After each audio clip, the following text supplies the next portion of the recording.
देखिए, जनता का जो रुझान है तो इस बार बदलाव की जरूर बात जनता कह रही है, क्योंकि जो पहले जो 22 सालों से पिछले भाजपा का नगर निगम टीकमगढ़ नगर पालिका का कब्जा है, पार्षद भाजपा के इस बार ज्यादा थे, तो इस बार जो सड़क, पानी, बिजली, साफ सफाई और नालियों की समस्या है। शहर की सबसे बड़ी समस्या है पानी निकासी की। थोड़ी बारिश में शहर में पानी जलमग्न हो जाता है, शहर की गलियों में पानी भर जाता है, तो लोग काफी परेशान हैं। जो जनता की इन समस्याओं पर पिछले सालों में ध्यान नहीं दिया गया, तो जनता इस बार बदलाव चाहती है। बदलाव को लेकर जनता ने वोट किया है, लेकिन अब देखना यह है कि जो ईवीएम में प्रत्याशियों के भविष्य का फैसला है, अब यह कुछ ही देर में तय हो जाएगा कि जनता ने आखिर किसको अपना नेता चुनती है।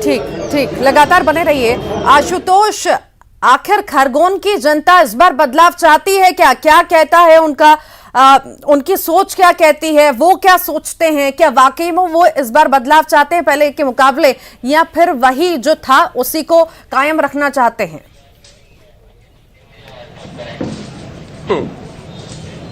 नीरू, मैं सबसे पहले बताऊंगा, न्यूज 18 पे मैं सबसे पहले बता रहा हूँ, वार्ड क्रमांक 30 पर कांग्रेस की प्रत्याशी है डॉक्टर प्रतिभा यादव, वो 59 वोटों से आगे है। भाजपा की छाया जोशी से आगे है। पहला अभी जो रुझान है खरगोन में सामने आया, वो वार्ड क्रमांक 30 का सामने आया।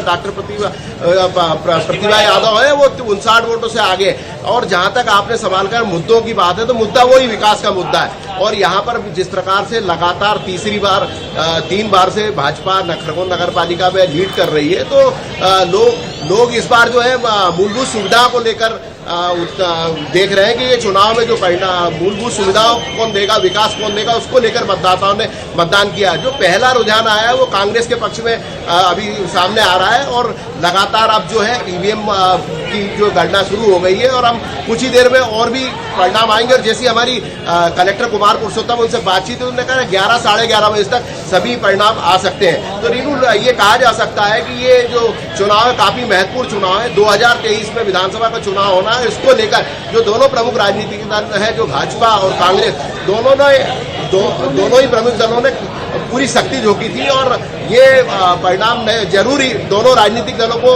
आगे आने वाले जो चुनाव है उसकी तैयारी को लेकर दिशा निर्देश देंगे। रीनू, आशुतोष, जो हम बदलाव देख रहे हैं, कहीं ना कहीं इन बदलावों से ये माने कि अब जनता बदलाव तो चाहती है, कहीं ना कहीं, हर जगह भले ना हो पर कहीं ना कहीं तो बदलाव चाहती है। जिस तरह से आप अभी बता भी रहे हैं कि कांग्रेस आगे चल रही है, लोग फिर से वही भरोसा जता रहे हैं।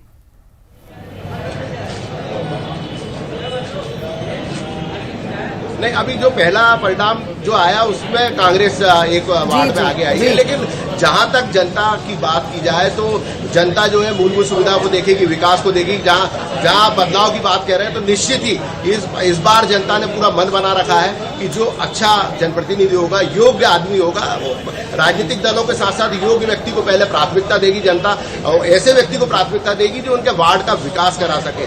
तो कुल मिलाकर ये कहा जा सकता है कि ये जो चुनाव है काफी महत्वपूर्ण चुनाव है, और इस बार जो है जिस प्रकार से भाजपा ने केंद्र और राज्य सरकार के विकास को लेकर चुनाव मैदान में उतरी थी, उसके बाद जो वार्ड नंबर 30 का जो अभी प्रारंभिक रूप से जो रुझान आया या 59 मिनट से आगे बताया जा रहा, तो कांग्रेस की प्रत्याशी बता रहा है। तो अभी यह कहा जाना हालांकि जल्दबाजी होगा, लेकिन हो सकता है कि जनता इस बार बदलाव के पूरे मूड में होगी। और इस बार जो खरगोन नगर पालिका है, विशेष रूप से खरगोन जिले के जो 6 निकाय है, उसमें निर्दलीय लोग जो चुनाव मैदान में रहे, या जो बागी पार्टी से बागी होकर रहे थे, उनकी भूमिका बहुत महत्वपूर्ण रहेगी, क्योंकि ये जो चुनाव है इसमें जो पार्षद है, पार्षद ही अध्यक्ष और अपनी जो नगर की सरकार है उसका फैसला करेंगे। जी, तो कुल मिलाकर आशुतोष, ये माने कि जनता अब समझदार हो चुकी है, लोक लुभावन वादे इन सब के चक्कर में नहीं आने वाली है।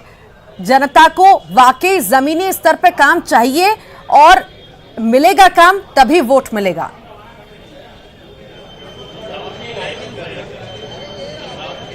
बिल्कुल रीनू, आप सही बोल रहे हैं। जनता जो है बहुत जागरूक है, और जनता ने इस बार जो मन बनाया है वो निश्चित ही सबक सिखाने का भी मन है, क्योंकि ये जो चुनाव है सबसे छोटे चुनाव है, स्थानीय चुनाव, निकाय के चुनाव है। तो जनता इस बार निश्चित ही सबक सिखाएगी।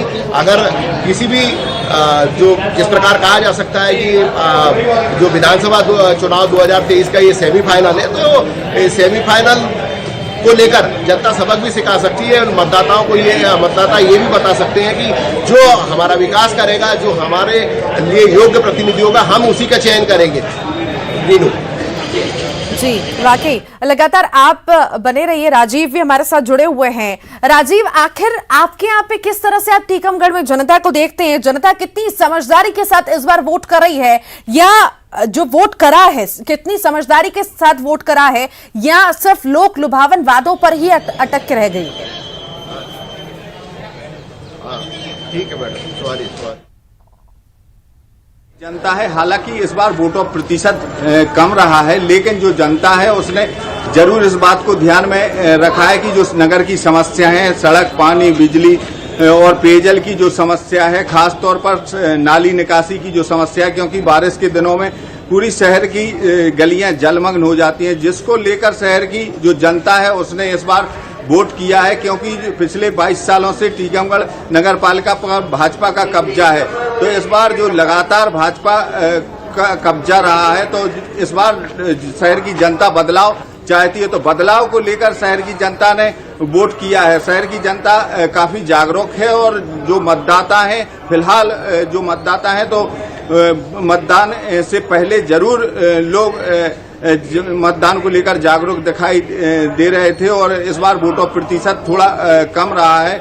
लेकिन जो शहर के जागरूक मतदाता हैं, तो उन्होंने शहर की जो समस्याएं हैं उनको लेकर ध्यान में रखते हुए वोट किया है। जी जी, ठीक, आप लगातार बने रहिए। शिवेंद्र बघेल सतना से हमारे साथ जुड़ गए। शिवेंद्र, क्या अपडेट पहले सबसे पहले बताइए। देखिए, मैं आपको बता दूं कि सतना में आज 6 नगरीय निकायों के की मतगणना शुरू हो चुकी है, जिससे बहुत सारे नतीजे भी आए हैं। रामपुर कमिलान जो नगर परिषद है उसके नतीजे सामने आए हैं। 11 में बीजेपी है और 3 में कांग्रेस है। साथ में अमरपाटन की बात करें, जहाँ से राम पटेल आते हैं, 2 नगर परिषद आती है। भाजपा अमरपाटन 8 सीटें लेके आई है, कांग्रेस 20 सीटों पर है। तो कुल मिलाकर यहाँ पे कांटे का मुकाबला देखने को मिल रहा है। बात नागौर की करें, जहाँ से पूर्व मंत्री कामाख्या सिंह मैदान में है,